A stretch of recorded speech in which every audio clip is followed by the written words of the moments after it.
Triggers, Creating Behavior That Lasts, Becoming the Person You Want to Be, by Marshall Goldsmith and Mark Ryder.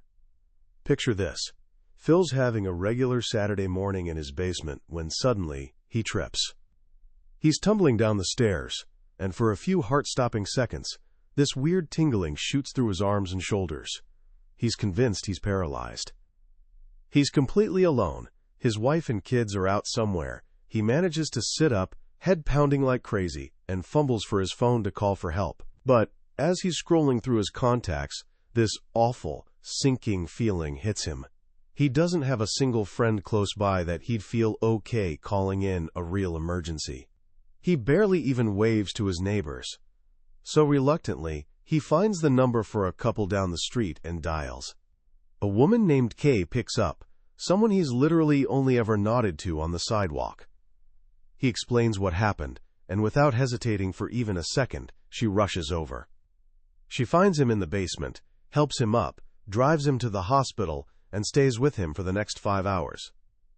The doctors tell Phil he's got a concussion, but he'll be fine. He's lucky. But later that day, resting in his quiet house, it's not just gratitude he's feeling.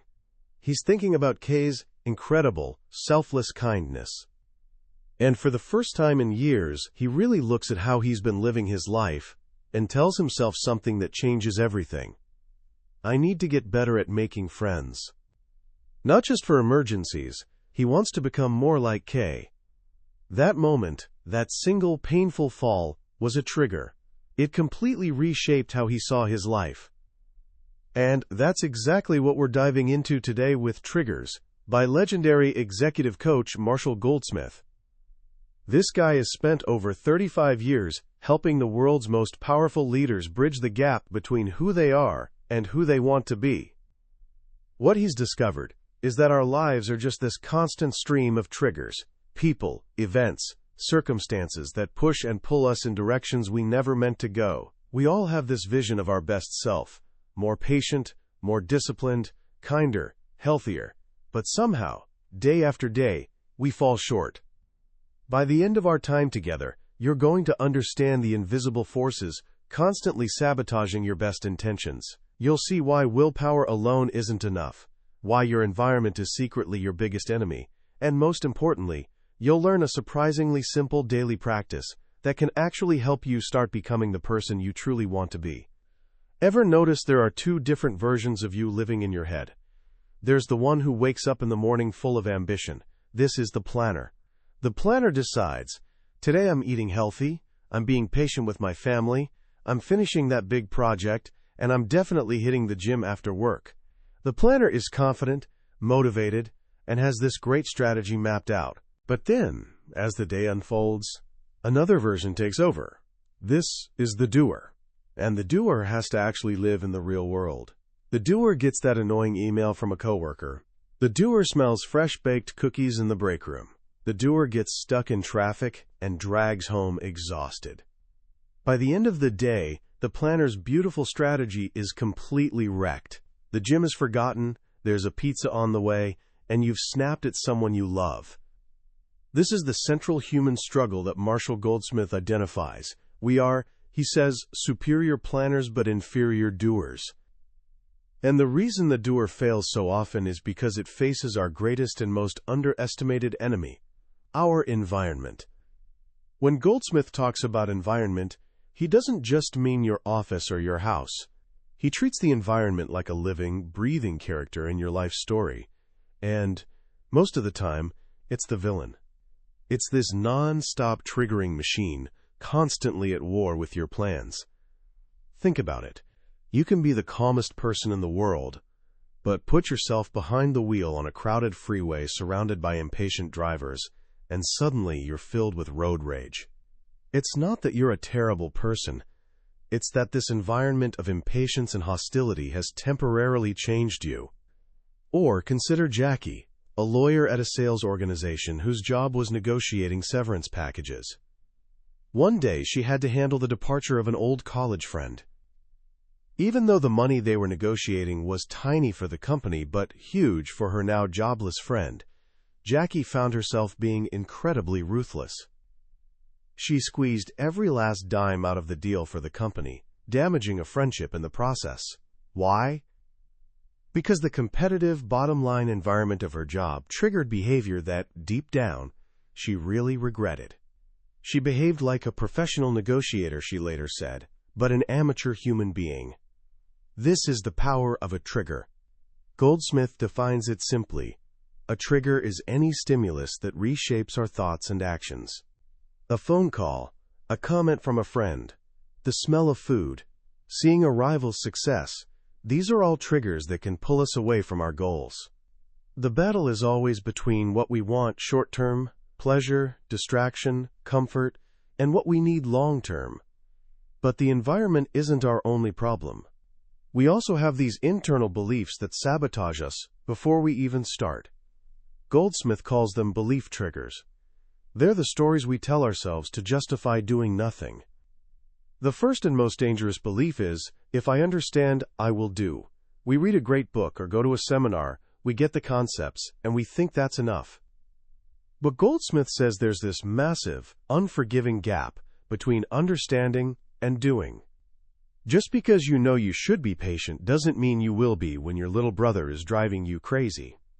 Another is the myth of willpower. We tell ourselves, I have willpower. I won't give in to temptation. We see willpower as strength.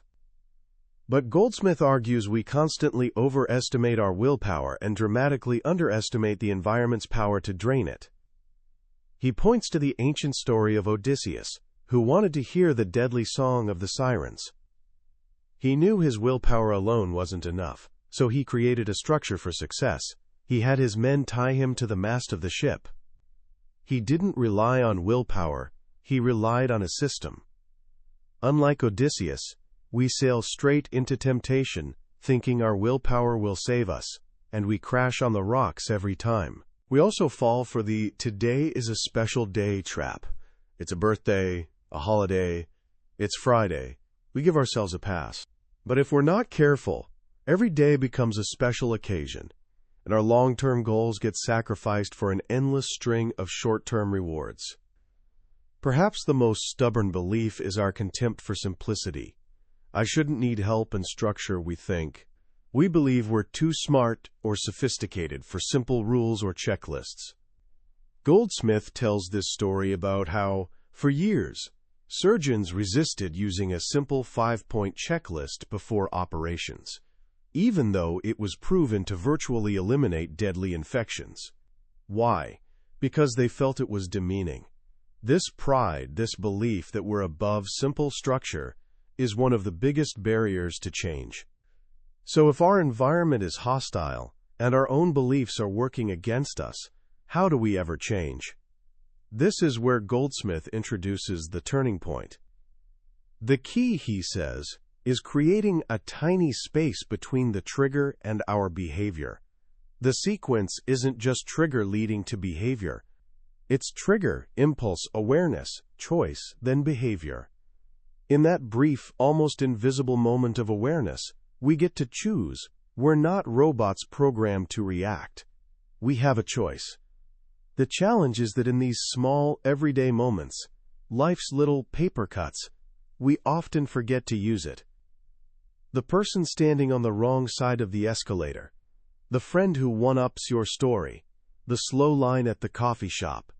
These tiny annoyances can trigger our worst impulses because we're not paying attention. To help us create that moment of awareness, Goldsmith offers this powerful mental tool, an acronym he calls AIWATT. Before you engage in a potentially negative or pointless interaction, you ask yourself one question: am I willing at this time to make the investment required to make a positive difference on this topic?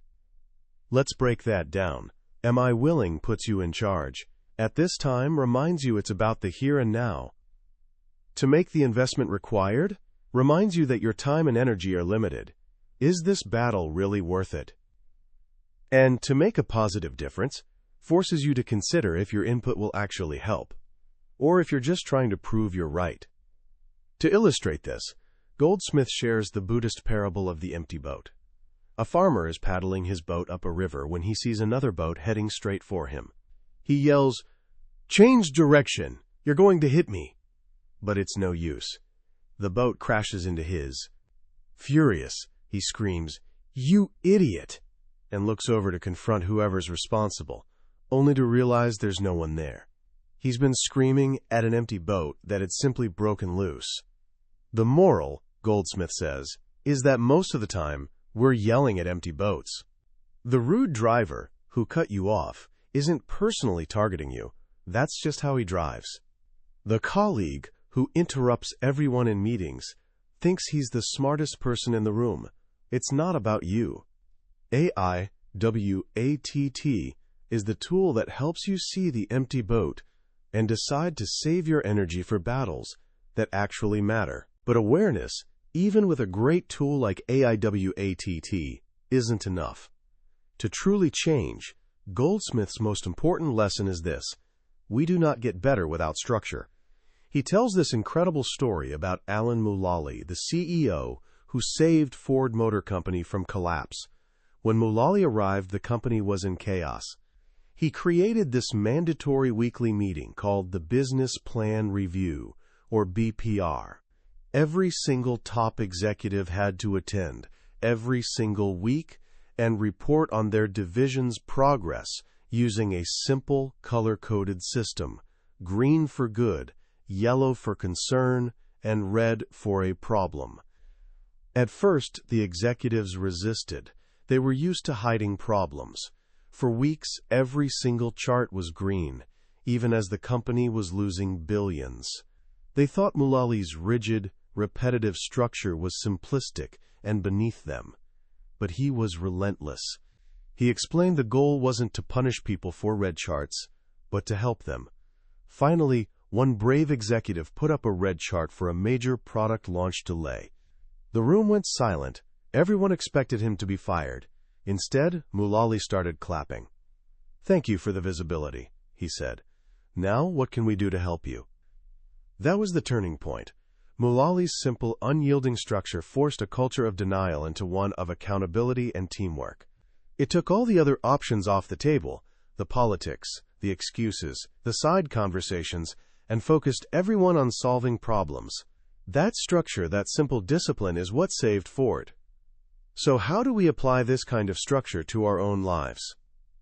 This brings us to Goldsmith's most brilliant and actionable idea: the power of active questions. He explains that for years, companies have tried to measure employee engagement by asking passive questions, like, "Do you have clear goals?" When an employee answers no, who do they blame? Their manager, the company, the environment. The question itself invites a passive, blame-oriented response. But what happens if you change one little thing? What if you ask an active question instead? Did you do your best to set clear goals for yourself today? That simple shift changes everything. Suddenly the focus isn't on the environment, but on your own effort. You can't blame your manager anymore. The question is about what you did. It forces you to take personal responsibility. Goldsmith and his daughter, a professor at Northwestern, ran a study. One group of people received training and was followed up with passive questions. Another group got the same training but was followed up with active questions. The results were astounding. The active questions group showed double the improvement in happiness, meaning, relationships, and engagement. This led Goldsmith to create a simple, powerful structure for personal change: the daily questions. Every single night, he has someone, a coach, call him, and he answers a list of active questions he's written for himself. Questions like, did I do my best to be happy? Did I do my best to find meaning? Did I do my best to be a good husband? Did I do my best to have a healthy diet? He scores himself on a scale of 1 to 10 on his effort, not his results. This process is transformative because it's almost impossible to look in the mirror every night and admit to yourself and to another person that you didn't even try to do the things you claim are most important to you. To show this in action, Goldsmith tells the amazing story of Emily, a 26-year-old culinary school graduate who was over 100 pounds overweight and had failed at dieting countless times. She decided to try a 60-day juice cleanse, and her uncle, who knew Goldsmith's work, offered to be her coach. Every night, for 60 days, he called her. She had a list of 6 active questions, including, "Did I do my best to stick to the juice cleanse?" and "Did I do my best to exercise today?" She had to give him her scores. For the first 12 days, she scored a perfect 10 on juicing, but a 0 on exercise every single day. Her uncle pointed it out. A goal can't be that important if you ignore it for 2 weeks. That wake-up call, that moment of accountability, was the trigger she needed. The very next day, she joined a gym. You can see it on her spreadsheet. Her exercise score jumps to a 9. Over the next several months, Emily lost 111 pounds. She passed a difficult sommelier exam and ran her first 5K race. The daily structure of active questions and the accountability of a coach gave her the tools she needed to finally succeed where she had always failed. The process forced her to be honest about her effort and course-correct in real time. That nightly phone call highlights the crucial role of a coach. A coach, in Goldsmith's system, is the accountability partner who bridges the gap between the planner and the doer. They're the external force that ensures you follow through on your own intentions, especially when you're tired, depleted, and tempted to give up. For more immediate, short-term challenges, Goldsmith recommends hourly questions. He tells the story of Griffin, an executive who dreaded having his friends from New Hampshire visit him in New York City. He loved his friends, but he was tired of being a tour guide to the same old attractions. He worried he'd become grumpy and ruin the weekend. Goldsmith's advice was simple. Set your phone to vibrate every hour and ask yourself one question: did I do my best to enjoy my friends? Griffin expected the day to be a draining marathon. But something amazing happened. The hourly check-in kept him mindful and positive. After a few hours, he found he was getting stronger, not weaker. By the end of the day, he was on, quote, cruise control, genuinely having a great time. The simple structure of the hourly question prevented his willpower from being depleted. And this leads to the ultimate transformation. In the beginning, we're reactive. The environment triggers us. But if we stick with this process of awareness and structure, something incredible begins to happen. We start to change our environment. Goldsmith ends with the story of Nadim, an executive in London who was constantly baited into arguments by his rival, Simon. Initially, Nadim wanted Simon to change too. "I'll meet him halfway," he said. Goldsmith pushed him. "Go 80% of the way," he suggested. Nadim made it a daily question. "Did I try 80% with Simon?" He started apologizing, taking responsibility, and actively trying to build a positive relationship without expecting anything in return. Within 6 months, their hostile relationship had completely transformed. When asked later what he would have done differently, Nadim's answer was profound. "I wouldn't go 80% of the way," he said. "I'd go 100%. I learned that if I change my behavior, I change the people around me." He had discovered the final secret.